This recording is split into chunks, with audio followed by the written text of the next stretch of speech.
Hello, everyone. Can you hear me well? Oh, yeah. Good. So today, I mentioned that this conference gathered a lot of the folks who deal with machine learning, with artificial intelligence, and with all of this stuff around this. And mostly you were hearing about different algorithms and techniques that you need to apply to give performance boost or to process your data more efficiently. But today I'm going to show you a bit different thing. I'm going to demonstrate a distributed storage, a distributed database, and computational platform that can be used as your backbone for your data sets, for your large and massive data sets. And on top of this distributed storage, we are going to walk through several algorithms and several APIs available for you as a data scientist. And to be more specific, this platform, this database, it's not just a database like Hadoop, which can store data on disk only. The platform we are going to review today is capable of keeping all the data in RAM, thus giving you benefits of memory. And as you know, the closer the data to CPU, the faster will be our performance. So our agenda, our outline for today is the following. First, we are going to take an overview of this platform. And the platform is called Apache Ignite. Apache Ignite belongs to Apache Software Foundation. And it's open source project. And it's up to you. So you don't need to pay any penny to any vendor. You can go ahead and download this project and start using it. But how do we start working with any kind of project? First, we need to understand how to run it, how to deploy it. And that will be the first goal of our today's conversation. Right after we deploy our data, we as data scientists, we want to know how the data will be distributed, how it will be stored internally, and how we can, exploit this distributed storage. That will be the second topic of our conversation. And finally, once we deployed our cluster, once we populated it with data, we need to start processing it, right? And here is, I'm going to show you kind of first simplest APIs, such as SQL queries, probably the most standard way to run advanced and queries with different filtering. But then we are going to move further and look how we can apply different MapReduce techniques that are provided by our computational framework. And finally, what are the techniques available with our machine learning component that also can run and work on top of this distributed storage. Well, speaking about Apache Ignite. Apache Ignite is a in-memory computing platform that actually consists of two main things. The first one is a memory-centric distributed storage.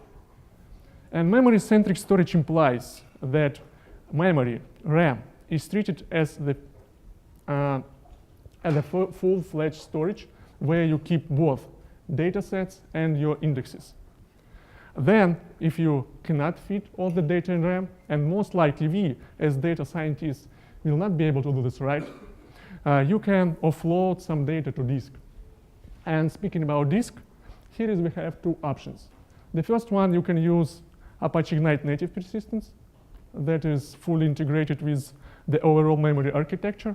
And next, you can offload the data to a third-party persistence. Let it be a relational database, Cassandra, or Hadoop. It's up to you. There are some of the differences, and we are going to review them further during our conversation. Second thing, on top of this distributed storage, we can run and use a variety of different APIs. Ignite supports, first, the simplest APIs are key value APIs.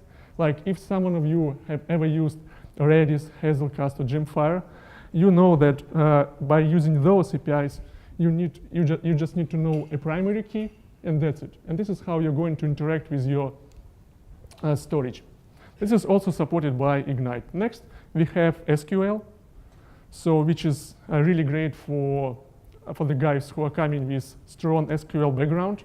And then even more. We do provide computational APIs, machine learning APIs, and different streaming capabilities. For us as data scientists, it's relevant to take a look at SQL as probably the most advanced querying language, and at computational and machine learning APIs. And this is exactly what we are going to do. But before, let's take a look how should we start with Ignite, meaning that how we can deploy our first Apache Ignite cluster.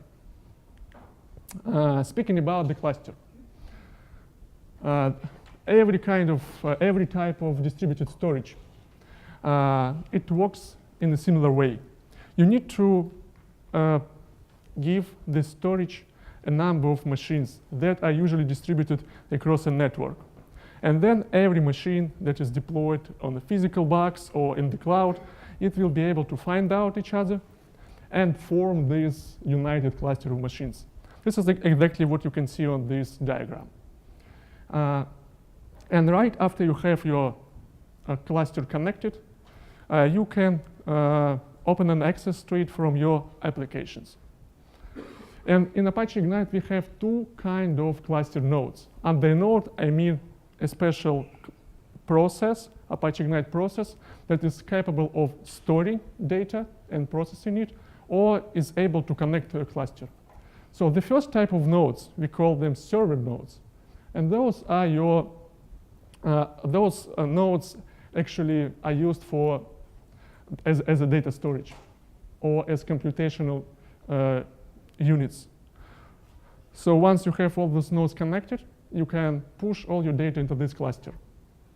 And the second type of nodes, we call them the client nodes. Those are your gateways to your cluster. It's a sort of, a connection pool from your application to a database. The difference between server nodes and client nodes, as you might mention, is that client nodes are just a connection point, while server nodes is your storage and that's your computational unit.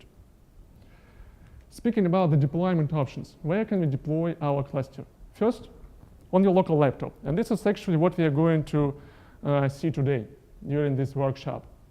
However, when you are ready with your application, when you're ready to deploy your new algorithm or logic, you have a variety of options on where to have your cluster. That can be your on-premise hardware, or that can be cloud environment, like AWS, Microsoft Azure, or Google Compute Engine. It doesn't matter. If you want to use Kubernetes, Docker, Yarn, or other provisioning frameworks, it's possible. So just go ahead and enable them for your deployment. And speaking about those server nodes and client nodes, the nodes are logical units, meaning that if you take a look at this diagram, a node, you can have more than one node running on your physical machine or on your virtual machine, or even more, you can start several Apache Ignite nodes inside of a single Java process. And yeah, it's worth mentioning that Apache Ignite is a Java product. So every time when you start your cluster node, you're going to have a Java virtual machine process running in your environment. Okay, now let's take a look how I can start my first cluster on my laptop I have here today. Switching from the presentation, it's easy to do. So I'm going to start my application from terminal window. To start my first cluster node, I just need to, I want to use this script, ignite sh, that starts cluster node on my local laptop using the configuration defined this way. Speaking about this configuration, it's really straightforward. I'll show it to you a bit later, but basically what it does, it provides the networking layer configuration parameters, and that's it. Nothing special. Okay, now let's start the second node. While the nodes are being studied, I can show you that configuration. So actually, here is what we have in this configuration. I am defining a special networking component that says that all the nodes should be running and located on this localhost interface and in that port range. That's it. After that, Apache Ignite nodes are able to discover each other. So here we have that the first node has already joined the cluster. And now we can see that the second node joined the cluster too. If we switch back between these windows, we will be sure that now we have the first cluster of nodes, Apache Ignite nodes, running on my local laptop. Also during this workshop, I'm going to use a monitoring and management tool because it provides us some, nice capabilities that show what's going on with the cluster. It will allow us to run different queries and gather different metrics. To connect to this tool is also available as a part of Apache Ignite. And I want to use the deployment of this tool that is hosted by GridGain, the company I work for. And actually, right now, I just want to check that the connection between this tool and my local cluster is established. And so that I can see, here I can see my two cluster nodes that are running here. But the cluster is empty. The memory is not used. There is no any data deployed. And here, as you can see, that the CPU consumption usage and memory usage is negligible. So nothing happens. Next, so this is actually how you can easily deploy, just in a couple of minutes, how you can easily deploy your first Apache Ignite cluster and start working with this. But before we look into the APIs that are useful for us as data scientists, let's take a look at the architecture of the distributed storage we have. Because we want to know that, right, before we start writing the first line of code, we want to know, is this platform, this database is applicable for our scenario?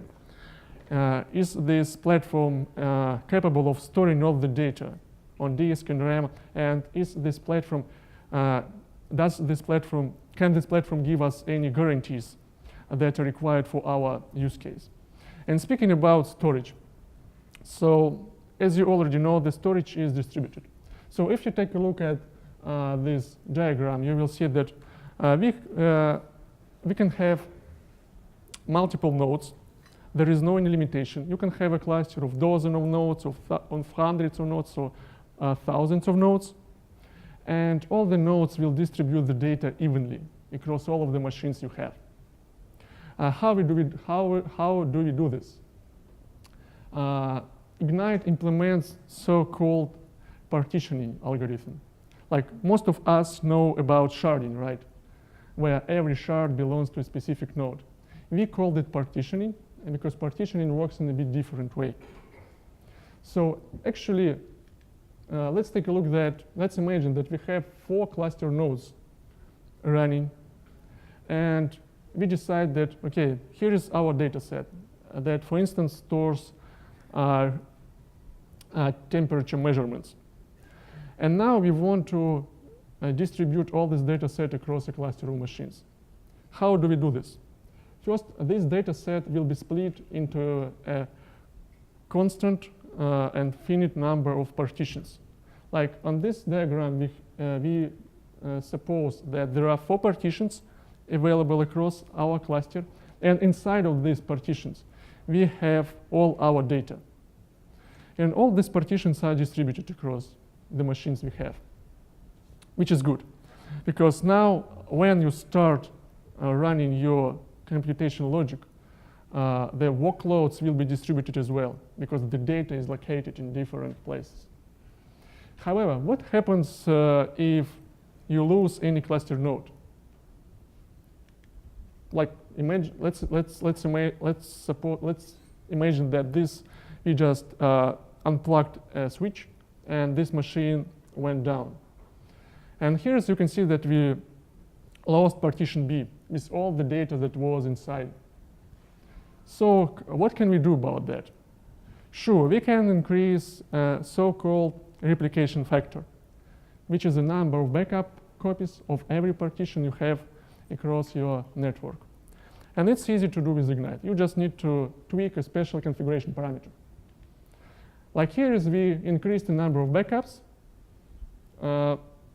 And now, as you can see, that every node in our cluster has a primary copy of a specific partition and a backup copy of the same partitions we have over here. And now, for instance, if we reproduce the same situation when the same node went down, you can see that we do not lose our data because data for the partition B is located on one of the nodes as a backup copy, and that node will become a primary node for this partition. And partition A, primary copy of partition A, was always available on the other node before.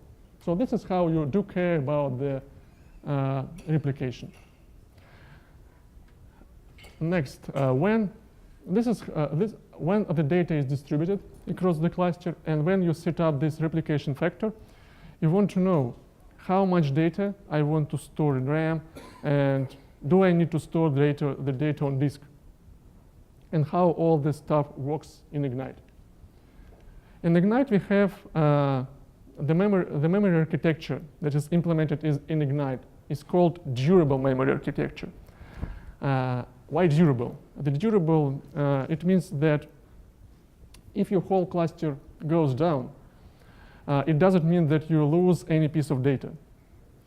If you do not want to lose the data, for sure you need to enable the persistence layer. But at the same time, the persistence layer is optional in Ignite, because Ignite started as an in-memory only product, as an in-memory only database, and still it gives you all the benefits of in-memory computing, but at the same time provides the durability guarantees of regular disk-based systems. And here is again, what should you know as a data scientist about this memory architecture?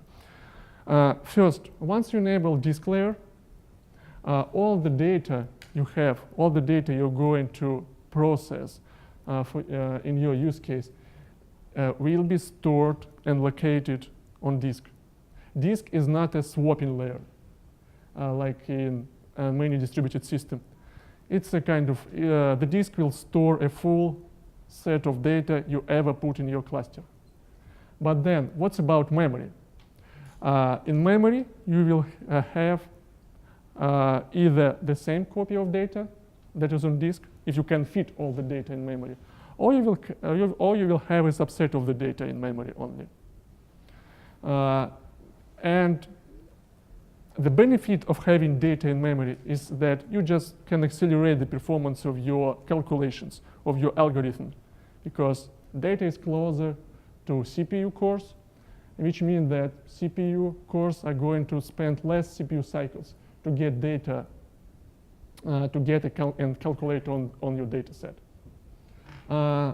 Speaking about the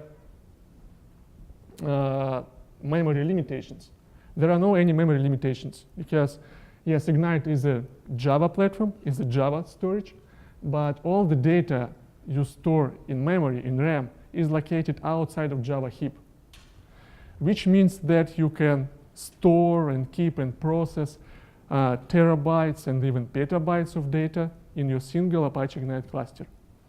Like with Hadoop, right? So in Hadoop, you can store terabytes and petabytes of data, but on disk only. In Ignite, also, you can store all the data on disk, but at the same time, if you have enough resources, you can keep the same data set solely and fully in memory. And this way, get kind of tremendous performance improvements of disk. And to give you some insights on the disk layer, so actually disk is not that different from classical disk storages. We do have so-called write-ahead log file or commit log file or, I don't know, append-only log file. Other different distributed systems use different notion for this sort of file. The whole purpose of this write-ahead log file is to keep the most recent update on disk in the fastest way possible, so that the performance of your application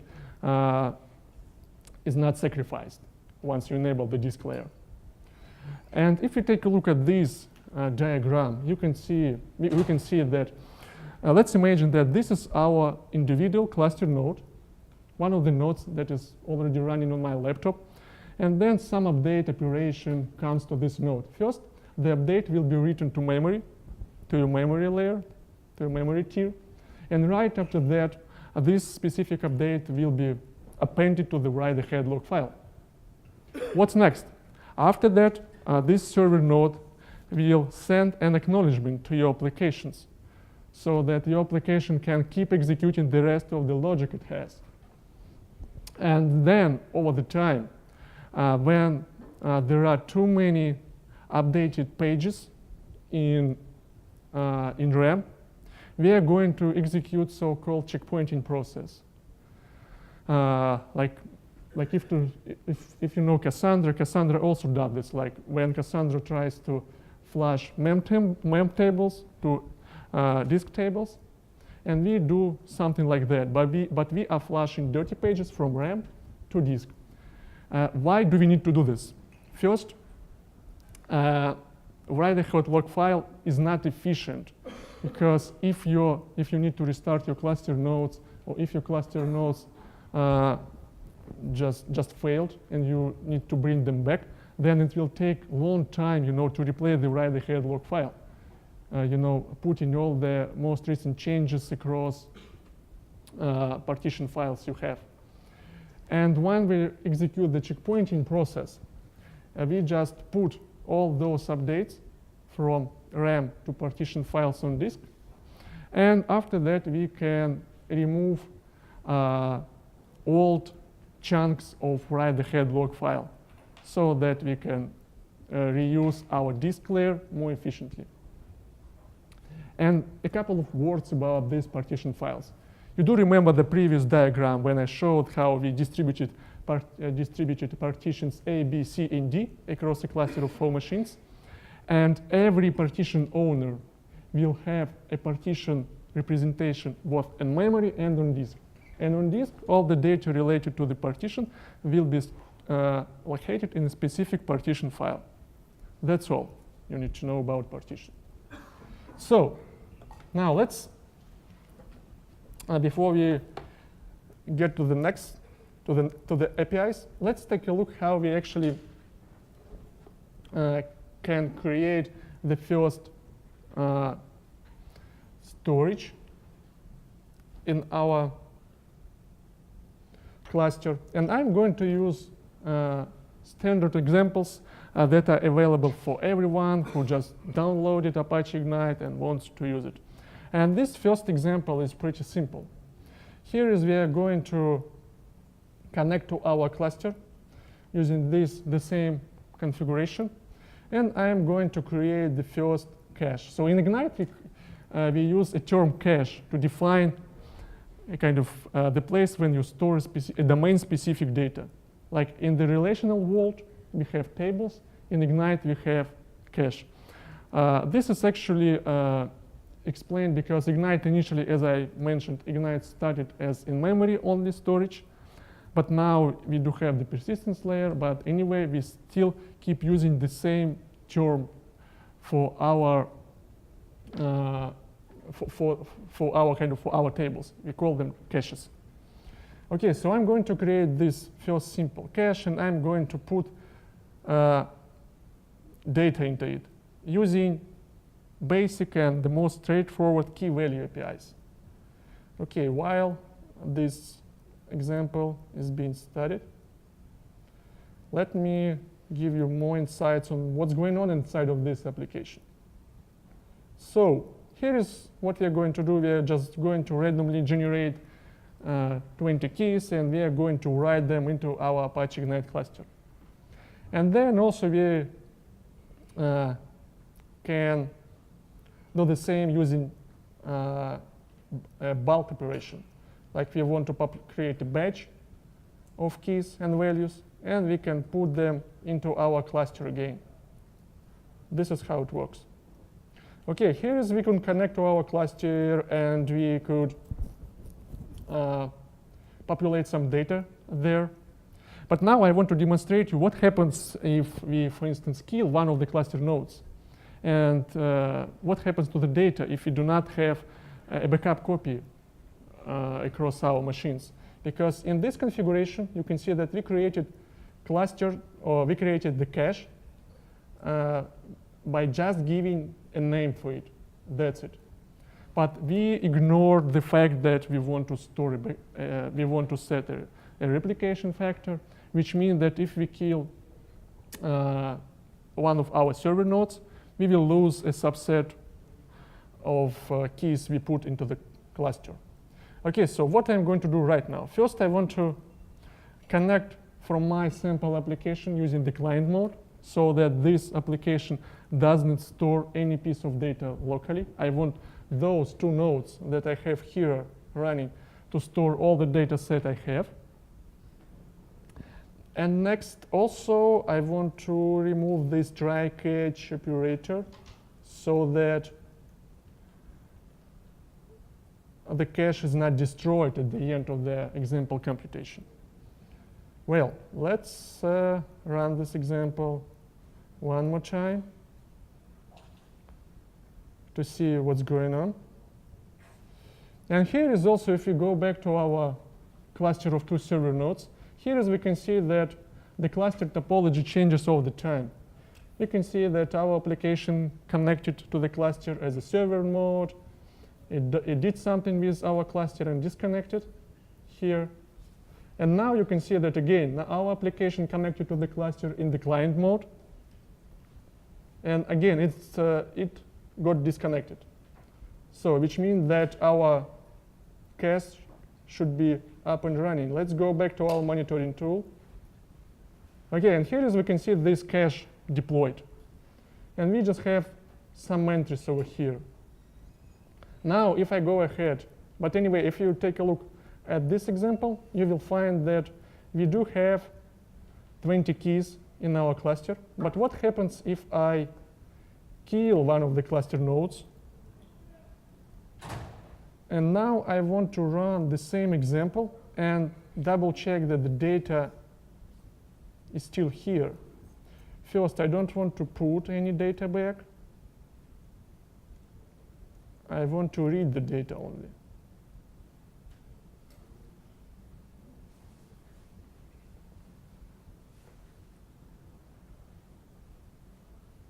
If we, okay, this one gets disconnected. Seems it was connected to the other node, to the different port number. Okay, we will recover this in a couple of minutes. Okay, the application is being launched. Okay, now what can we see? You can see that for some of the keys, we still can get value from the cluster. But when we try to get the values for other keys, we see that they are missing. There is no more value. That's because we killed one of our cluster nodes. And how do we address this issue in distributed systems? Right, we just need to increase the replication factor. And to achieve this in Ignite, we need to configure our cache in a bit different way. I need to create cache configuration.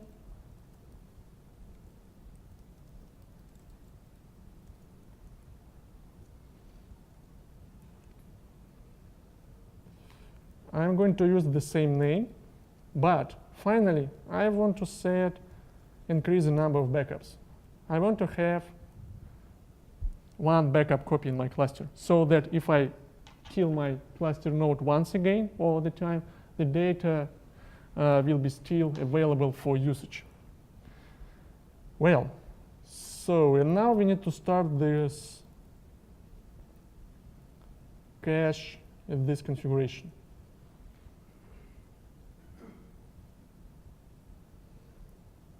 Let's start this cluster node first. The server node, I want to have more than one server nodes running on my local machine.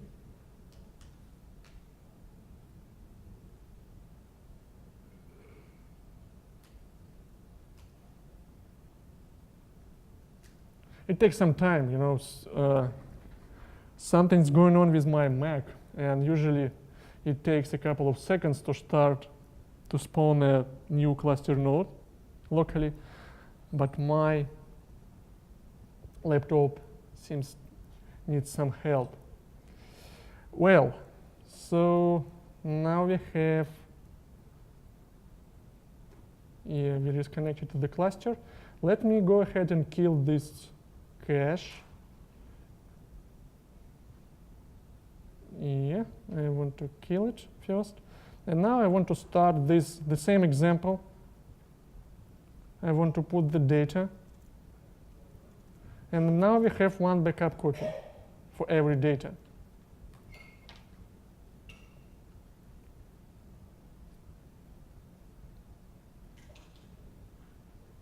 At the same time, so even if you have a backup copy, every node, every cluster node is a primary node for a specific partition you have.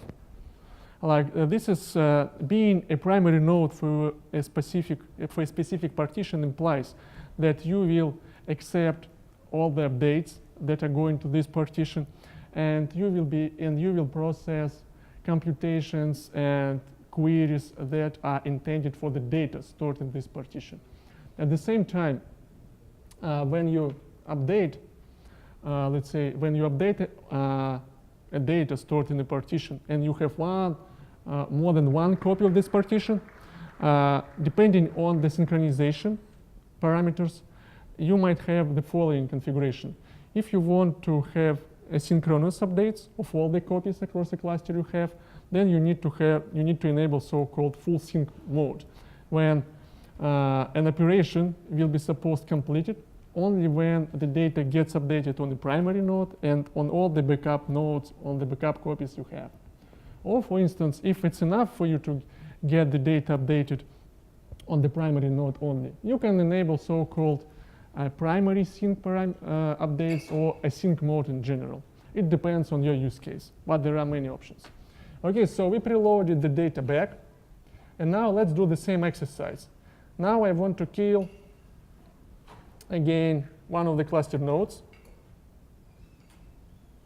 And I want to connect back to this cluster node and to see that I haven't lost any piece of data, because now I have the backups enabled. Let's give it some time.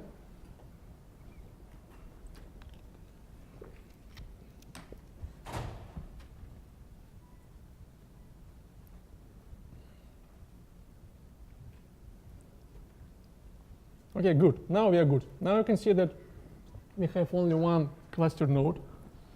And when we execute the same query application, you can see that all the data is still in place. We haven't lost anything. That's because we enabled this backup copy for our configuration. Okay, that was the first example. What can we do next with our cluster? For sure, we want to execute more advanced queries and operations. And probably the most straightforward way to do this is by using SQL language. Speaking about Ignite SQL capabilities, you can reuse the same cluster and query it by means of SQL. So you don't need to stop it or reconfigure it or to do something in advance. You can start at one point of time, and then when you decide that, okay, now I need to do some advanced queries. And after that, you can define your SQL schema. You can define your underlying caches that will store your data sets, and you're good to go. Speaking about SQL APIs, so Apache Ignite SQL engine is ANSI 99 compliant. We do support standard selects, updates, deletes, inserts, and complying with all the specification parameters. At the same time, a part of data modification language, we do support data definition language. A couple of minutes ago, you saw how we can configure our cache using Java cache configuration. But at the same time, if you want if you prefer data definition language commands, such as create table, drop table, or create index, drop index, you can go this way. All this is supported out of the box in Ignite. And you can run your SQL queries from Java, .NET, or C++. We do support libraries for those programming languages.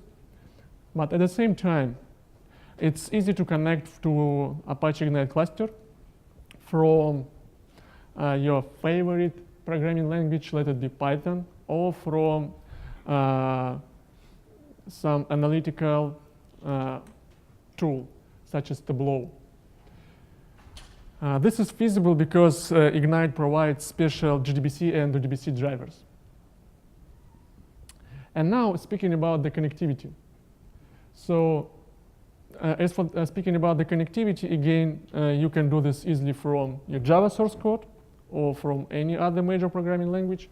Or today we are going to do the same from the command line tool.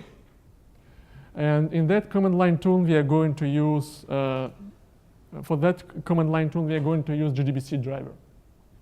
Once we get connected to our cluster, we need to know what will be supported for us, right? So in here is first, before we start querying any data, we need to define schema for our data sets. And here is nothing new, just casual SQL language. Let's create table, let's create indexes, and then over the time when you're already in production or when your new application is running, you don't need to restart your distributed cluster only because you need to define new indexes or you need to add new columns to your data sets. All this can be easily done in runtime without any downtimes. And what's else important, if you have Apache Ignite persistence enabled, then all the changes you do with your schema, like if you altered your table or if you dropped or added any indexes, all these modifications will be persisted. Meaning that if at some point of time you restarted your whole cluster, you do not need to re-execute the same set of alter table or create index or drop index commands. All the changes will be persisted and reused after the restart. And finally, once we have our schema defined, once we defined our tables and our underlying caches across the cluster of machines we have, how do we put the data? Again, simple and straightforward, nothing new, query language. We can use inserts, updates, deletes, and then we can use select queries. And speaking about read operations, not that many distributed databases support distributed joins, but Apache Ignite is able to join the data that is stored in different data sets and that is stored across different cluster machines. There are actually two techniques to achieve this. First, if you take a look at the right part of this diagram, you will see so-called collocated joins. The collocation means that this collocation or affinity collocation term is widely used in the distributed world. This technique allows you to arrange and to locate data, relative data that has some relations with each other on specific cluster nodes. Like, let's imagine that we have records for countries, and also we have records for cities from these countries. And if you want to run a query with join that aggregates data of specific cities from specific countries, then first, you can make sure that, let's say, all the cities from the United States are located on the same machine. And the same will be true for, let's say, cities located in Canada. And once you achieve this data collocation, you will be able to execute collocating joins without any performance penalties. Simply because if you run these collocated joins queries, Your client application is going to send the query to all the cluster nodes that store data sets. And then this join will be executed over the data that is located locally. There is no any interaction between server nodes, between your cluster nodes, because it's known in advance that all the data was distributed in this way, all the dependent data. However, in my experience, it's not feasible, to collocate all the data we use in our use cases. For instance, let's say I have countries table, and then I have tables table. There is no any relation between these two data sets. But still, if you at some point of time decided to collocate the data located in these two different domain models, then you can enable so-called non-collocated joins. And the difference here is, and there is only one difference here. When a query arrives to our cluster nodes, and when a cluster node when cluster node joins the data, it will find out that some data is missing locally, and it will connect to the rest of the cluster nodes, asking for the missing data set. And once all this data is joined, your application will get the final result set back, will aggregate it, and give back to your application logic. Well, let's take a look, briefly take a look how we can run our SQL queries in Ignite. Well, I'm going to use this tool. It's called SQL Line Tool. It's also available for free. And we in Apache Ignite community bundle it with every Apache Ignite deliverables so that you can just download Apache Ignite and connect to Apache Ignite using this tool that is already there. So and here is what I need to do. I just need to provide several parameters and this JDBC URL. So I know that my cluster is running locally, and I'm going to connect to the default port number.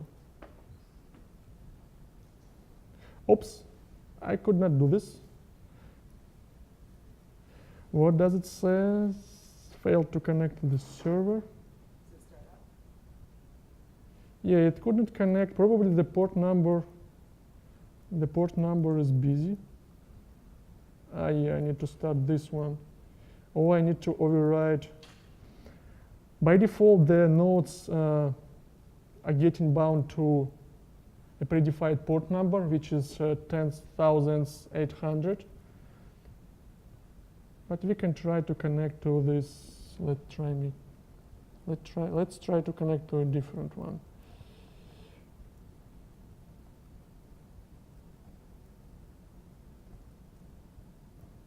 No, that was a wrong port number.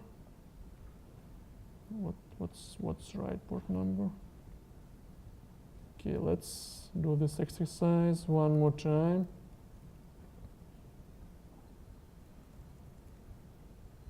Okay, now we could connect. So here is we're connected to the same cluster we studied a long time ago. And now what can we do about that? If we run this command supported by the tool, tables, we can see that there is no any table defined in our cluster. So what's next? As I said, you as a data scientist, you can run your SQL queries from this tool, from any other tool you like. Or for instance, we can run this our SQL queries from the application logic. Let's first take a look how I can do this from my Java application. Here is I have, oops, that's wrong.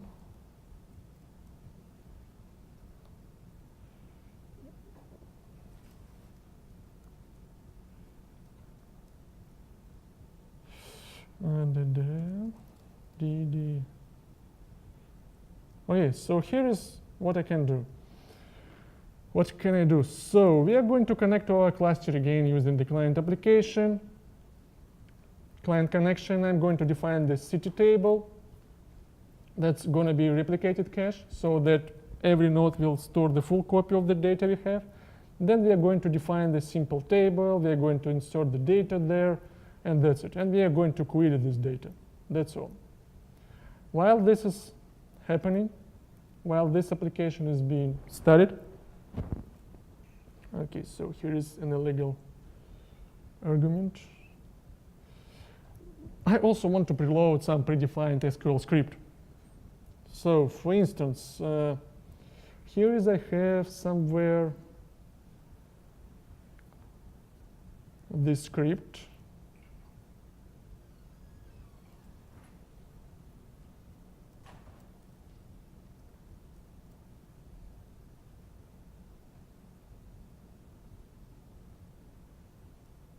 And here is again, we are going, that script was taken from MySQL or PostgreSQL portal, and we just adjusted it for their Apache Ignite syntax. Again, here is we are going, that's a database of countries and cities worldwide, and it allows you to run simple and different various SQL queries, play with the SQL queries you have.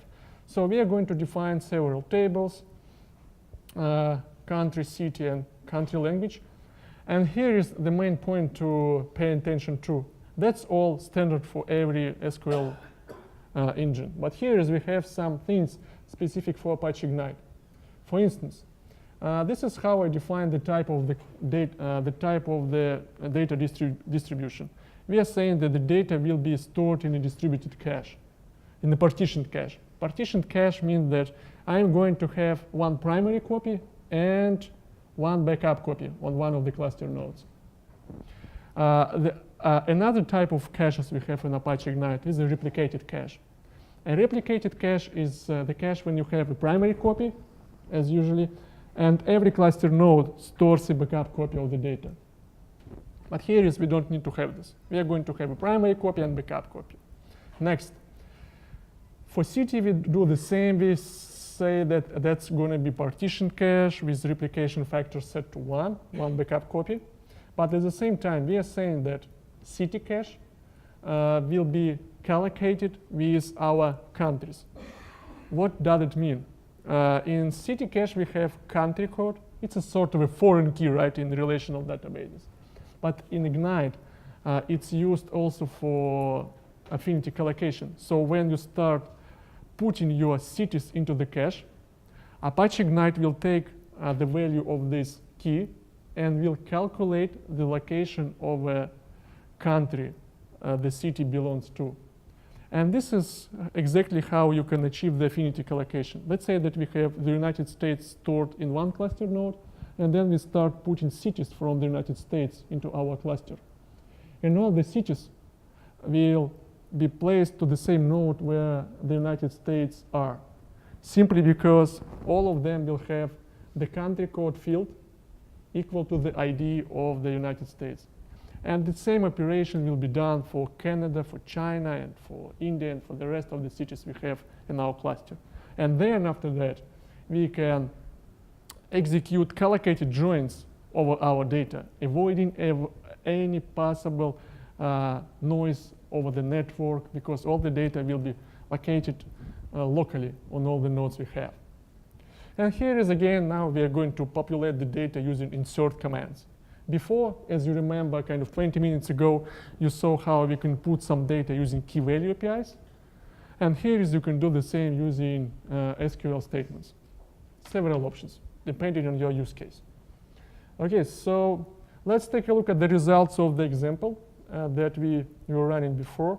So from Java application, we could create the cache, we can populate some data, and also after that, we dropped our database. No, sorry, not database. We dropped our tables and destroyed cache at the end of the execution. Now what I want to do, I want to execute the script and run several queries. To do this, I can use run command. Let's go to downloads folder. No, here is I need to specify an absolute path. I need to use users, my username, then downloads, Apache Ignite,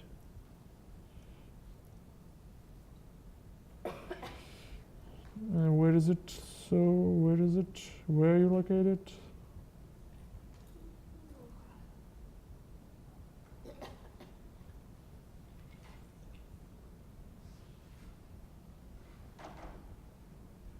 It's located under Ignite Vault. Okay, let's go to a different direction. And that's all. Okay, the tables are created, and now we are populating our data. Finally, let's take a look what's going on here. Okay, we can see that now we have those tables defined and caches. Like for every, what data definition language does. First, it creates SQL schema for your distributed cluster, and also at the same time, it deploys distributed caches. So the caches in Ignite store data sets, and on top of these data sets, we can execute our SQL queries using the schema defined by that query language. So the data is here. Next, let's run some of the queries. This one. I have these queries predefined here. So first, this one is the simplest query. Like we are going to query a specific cache, specific table, no any join. I want to know the most populated country in the world and what's the population of this country. And it's not a big surprise that China and India took the first places here. Next, at the same time, let's try to run this join. And here is we are going to join the data stored in our country cache and city cache. And I want to know the most populated cities located in countries such as United States, Russia, and China. And here is an answer. So Shanghai turns out to be the most populated city, and then we have Moscow and New York. Okay, that was actually the collocated join. And now, so the data was located fully the data for the United States was located on one node, and the data for the Russia and China was located probably on the other node. So we just issued this query. The query was sent to all the cluster nodes I have, and the data was joined locally and given back to my web console. Speaking about the fault tolerance, again, so we saw that since we have a backup copy set for our cluster, now if I kill one of my cluster nodes, I shouldn't lose any data.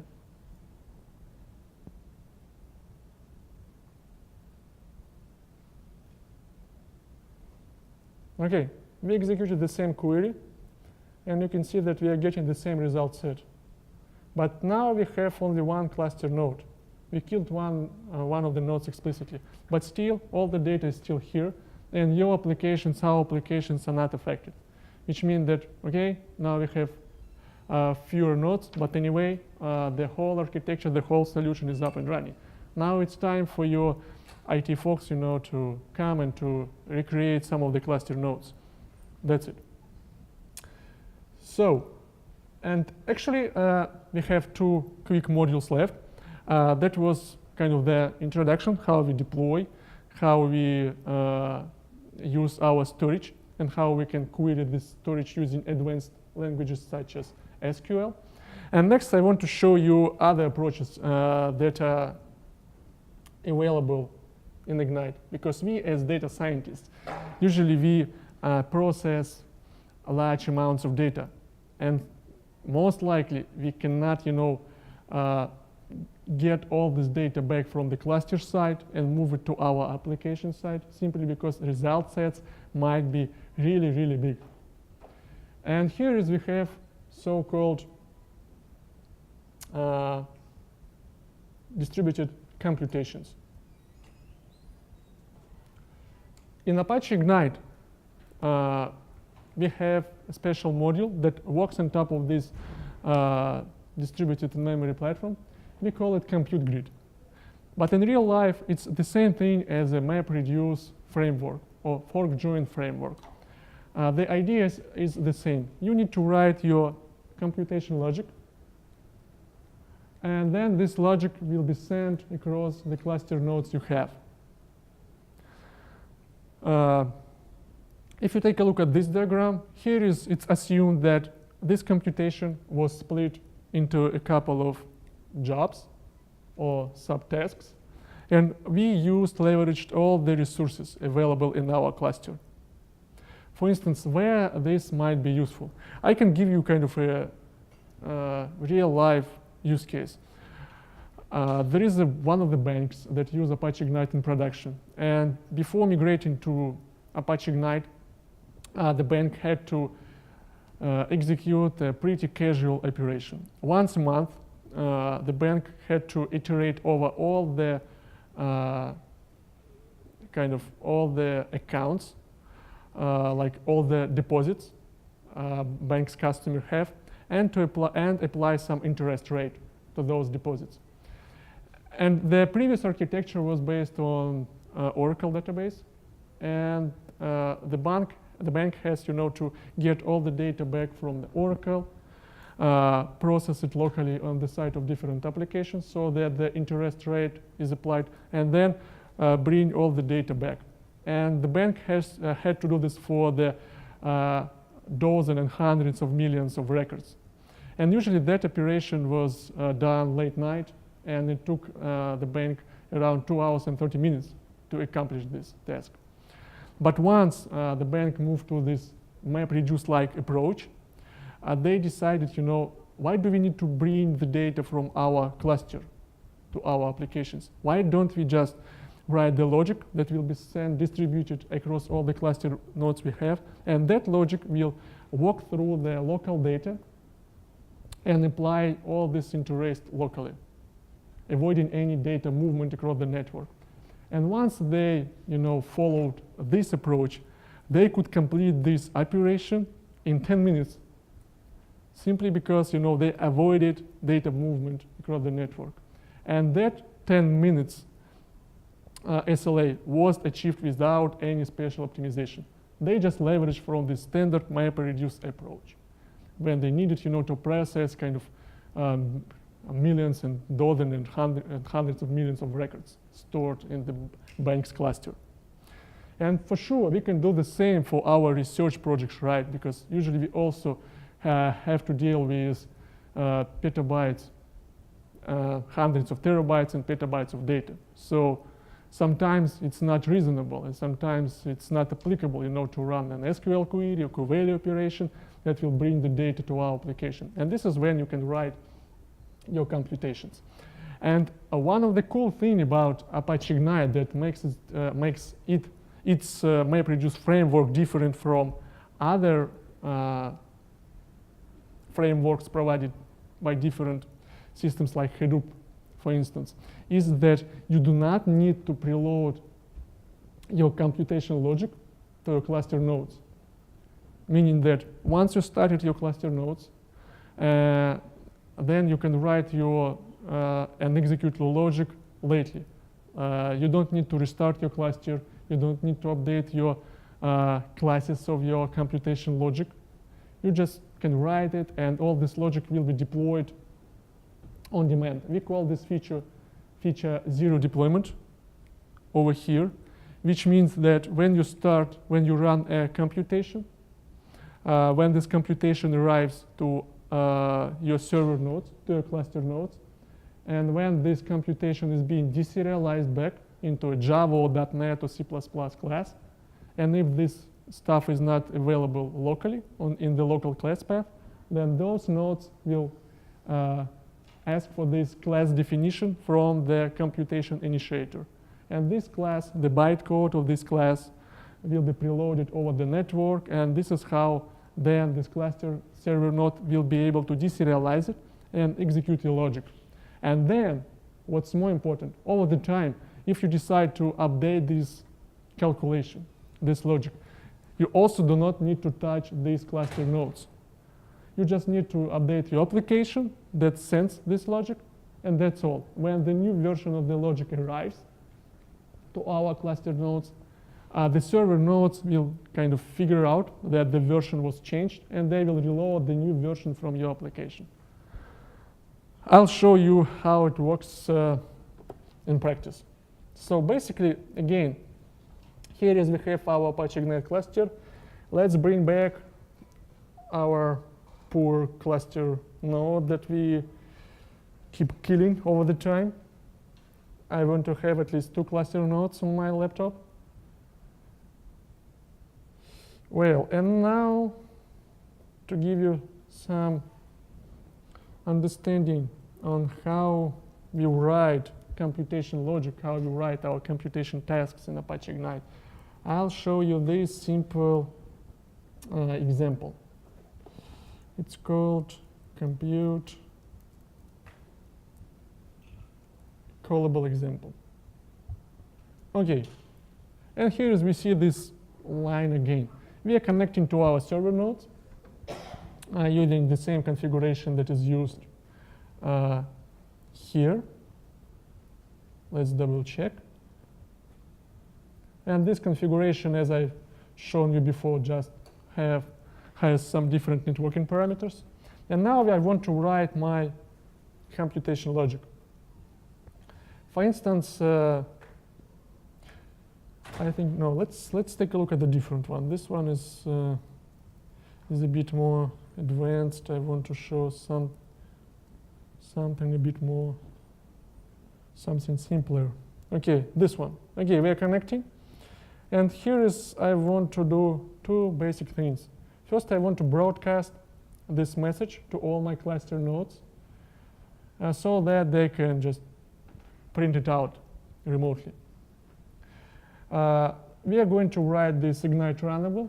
It's a special interface that you need to implement. And we take this implementation, we serialize it on this local application site, and send this calculation to my server nodes running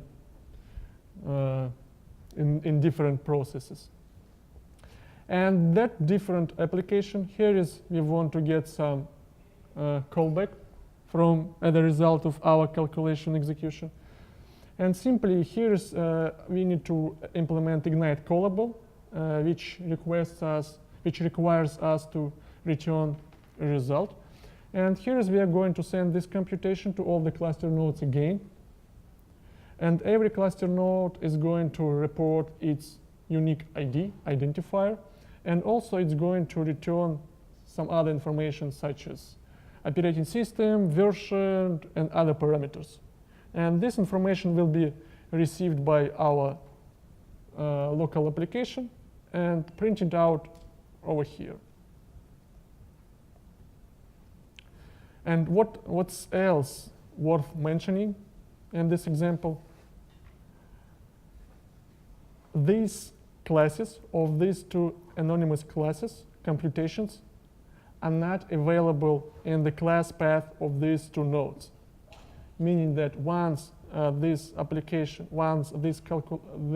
calculations arrive to my cluster nodes, the cluster nodes will get the classes of this computation from my application, preload them over the network, deserialize the computation locally, and execute it. Okay, here as you can see that this node received this calculation, and here is it's also received the second one. All these calculations classes were preloaded. We could deserialize them. And on the side of our application, here is we can see that both nodes provided us back some feedback on different parameters on the operating system and other user-defined parameters. So now, the interesting thing that I like most, we still have, we saw that we could execute those calculations. But now let's imagine that we want to update the source code of these calculations. What will happen with our Apache Ignite cluster? Do we need to restart those 2 cluster nodes just because we updated the source code of the calculation, or we don't? Let's check it out. Following my explanation, we do not need to do this, right? But let's check it. Okay, I want just to modify this calculation. Let's write something like, hello, from updated calculation. And also, when we start, preloading classes needed, for the execution on remote nodes, we preload all the classes that are used inside of your calculation. For instance, now let's define some new class that was not, did not exist before. Like, let's call it some private class person, string name, constructor, well, string method. And I want to show you that once this computation arrives, all the classes will be preloaded by the remote nodes. Okay, now let's create this person object.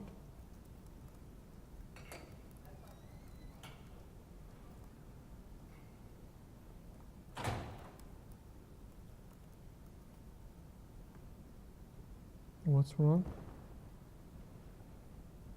Private static class. Well, now let's print it out.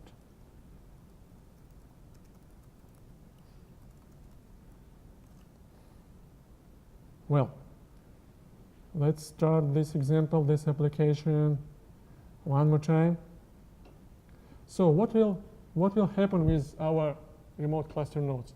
Now this calculation again will be broadcasted to all the nodes we have. These two nodes running here will receive it. They will first find out that they need to update the class of this calculation. They will preload the next version. They will deserialize this object and will start its execution. Then, at some point of time, they will get to this execution point, to the person. They will try to locate the person class locally on the local class path, but it will not be available, right? We have just created this class. And again, those two server nodes will send a message to my application saying, hey, give me this class too. It will be preloaded, deserialized, and we will be able to see the output. Okay, here is what's happened. You can see that the overall calculation was updated, and also we updated not only the initial calculation, but also all the classes used by it internally. And this is actually how you can exploit your distributed cluster with large amount of data and avoid any restarts. So once you preload all the data, you can start playing with the cluster, developing different calculation and logic needed for your research project, or let's say for your new algorithm. All this logic will be updated automatically for you and preloaded by the cluster on demand. You don't need to restart your cluster. You don't need to reload your data sets. You need just to preload your data once and forget about this. And then you just are good to start developing your code. Well,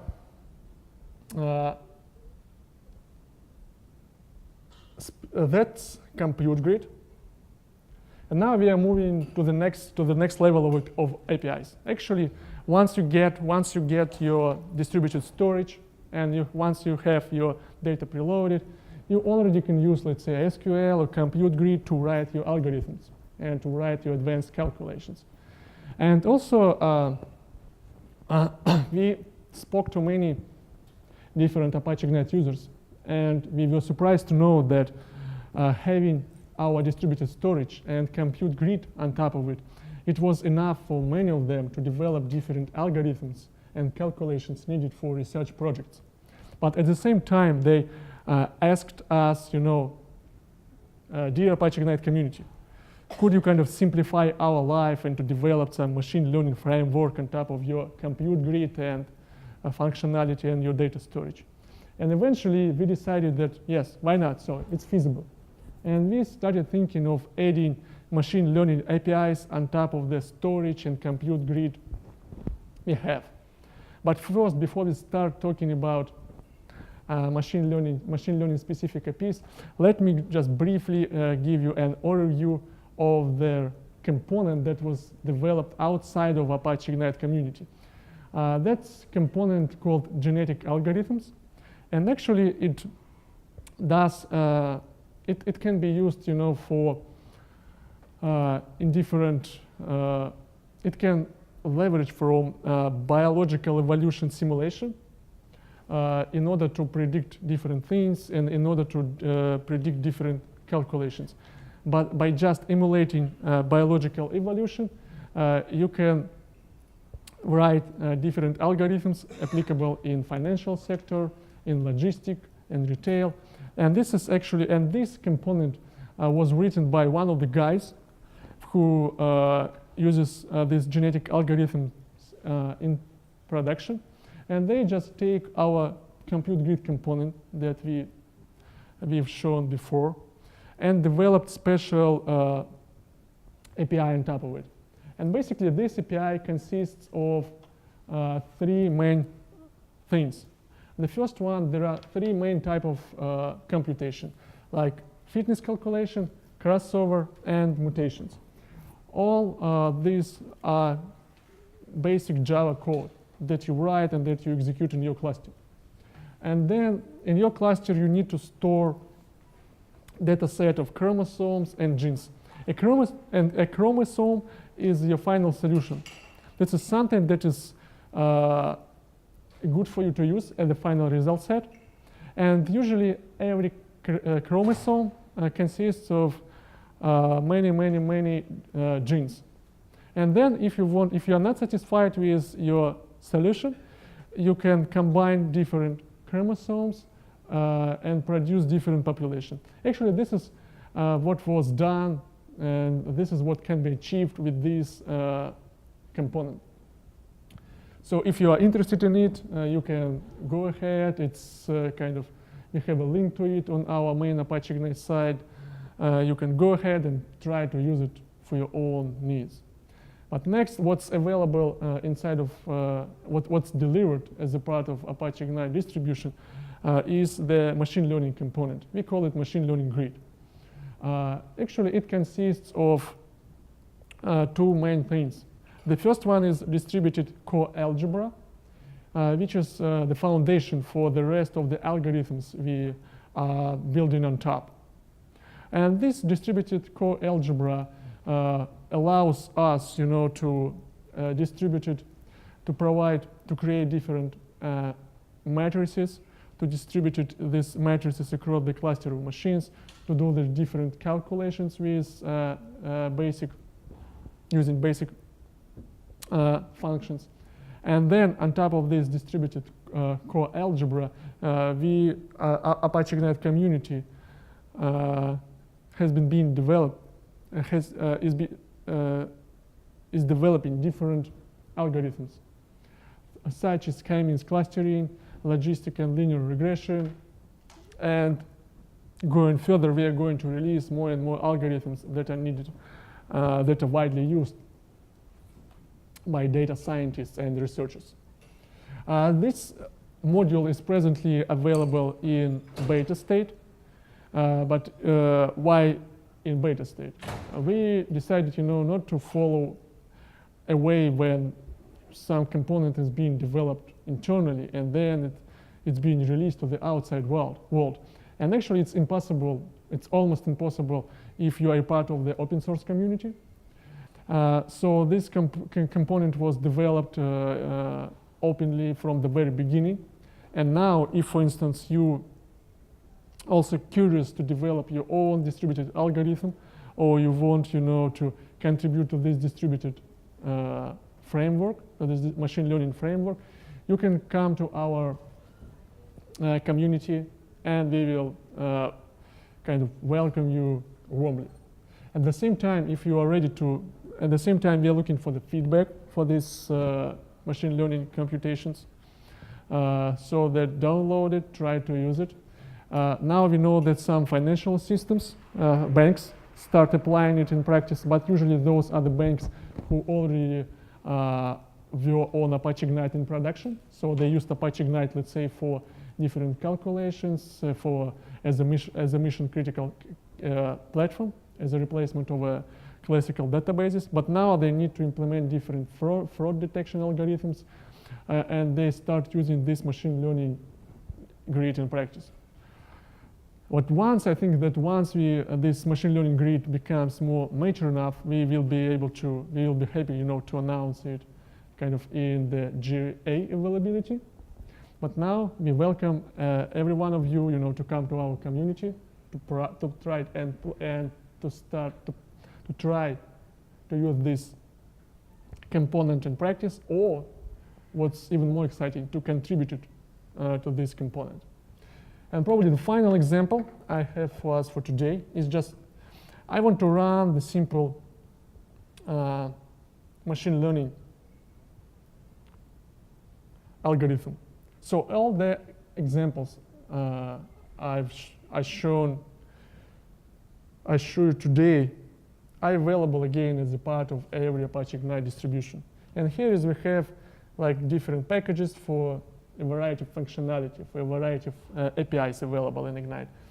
And here you can find a set of examples that were specifically developed for machine learning. For instance, I am interested in this example that is explains how to use linear regression, distributed version of the linear regression across the cluster of machines. So here we have some sample data, some random sample data. And again, we are going to create our sparse distributed matrix. Let me start it first so that we don't need to wait while the example is completed. We create this data set, we distribute this data set using this sparse distributed matrix object. And once this data set is distributed, we can start applying, we can run our linear regression algorithm. And again, here is all the stuff is pretty simple. We provide the samples, we estimate different regression parameters, and calculate variance. And finally, we want to output all these parameters that we calculated.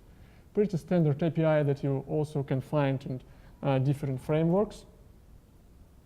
And that's just the output. I don't think we just need to look into it. But the overall thing here is that this API you can use on top of the distributed storage that you used before. And that storage, that distributed storage in platform allows you to execute not only machine learning APIs, but also it provides you SQL language. It provides you advanced compute grid or MapReduce framework. And also it helps you to store data not only on disk, which is usually supported by well-known distributed systems, but in memory too. And as you know, once we put all this data across a cluster of machines, and if we can put all this data in memory, only then we can get the benefits of in-memory performance, but at the same time preserving the durability of disk systems. So that's all. Thanks for attending this workshop, and if you have any questions, I'll be happy to answer. Yeah.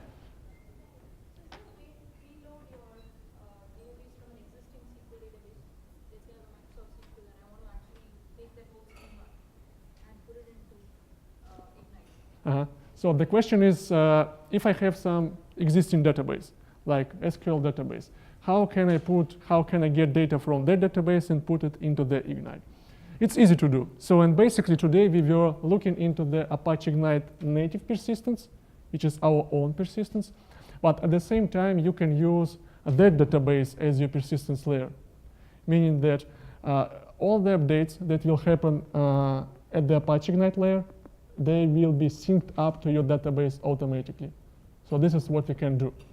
But at the same time, if you don't want to use this database as your persistence layer, you can just stream the data from this database into Apache Ignite on demand.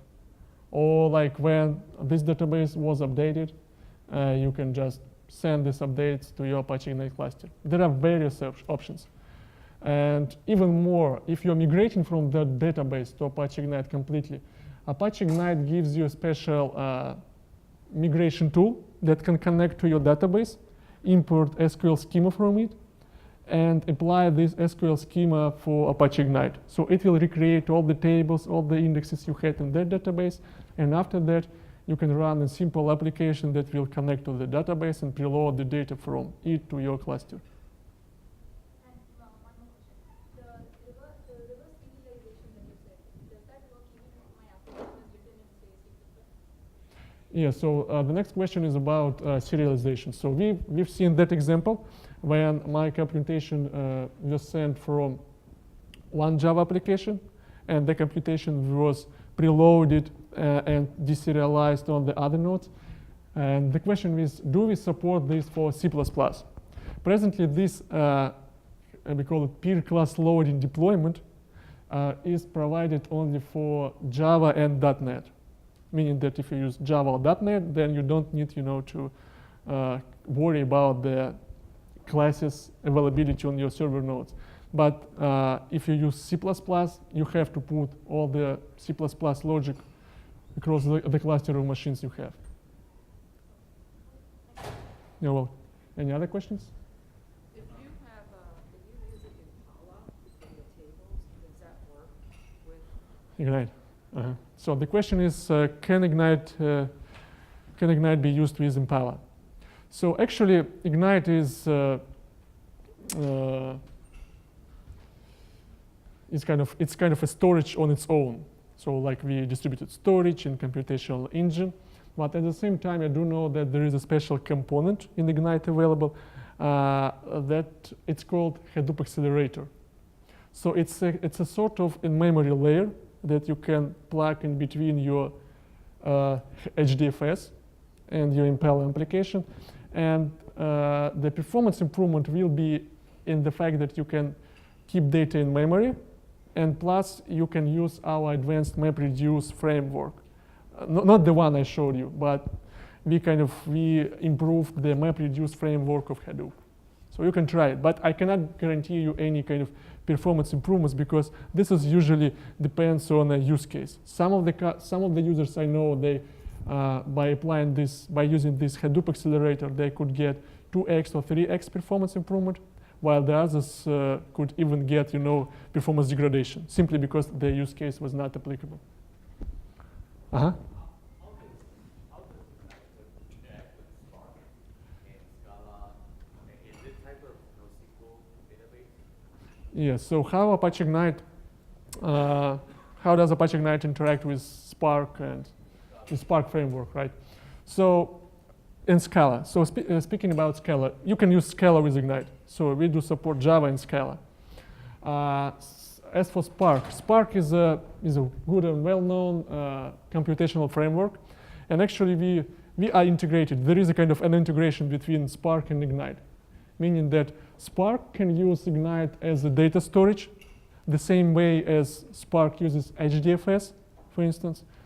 And if you use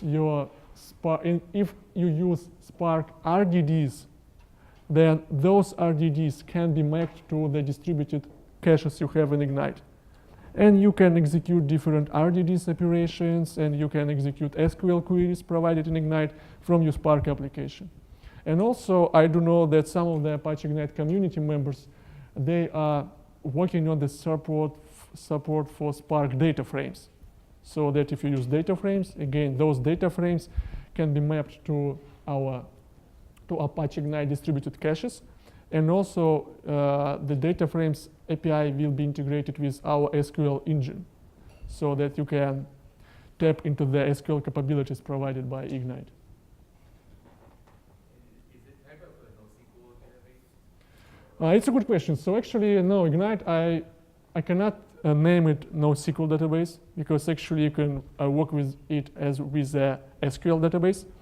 And internally, when we spoke about our distributed storage, internally all the data is stored across in different partitions, and our storage is a type of key value storage. But we are not a distributed hash map like Redis or Hazelcast. all our data is split into pages. Like our memory architecture should remind you a memory architecture of operating systems like Linux or Windows, when all the memory is split into pages, and we, manage this memory, allocating and defragmenting all the stuff. And on top of this storage, all the storage and also all the data, as for speaking about indexes, all the indexes are maintained by B+3 data structure. So primary indexes, secondary indexes, all this available in Ignite. Usually NoSQL databases, they kind of have lack of support of SQL and might not provide you secondary indexes. It depends. But in Ignite, on top of this distributed storage, we could build both standard key value APIs, computations, and SQL.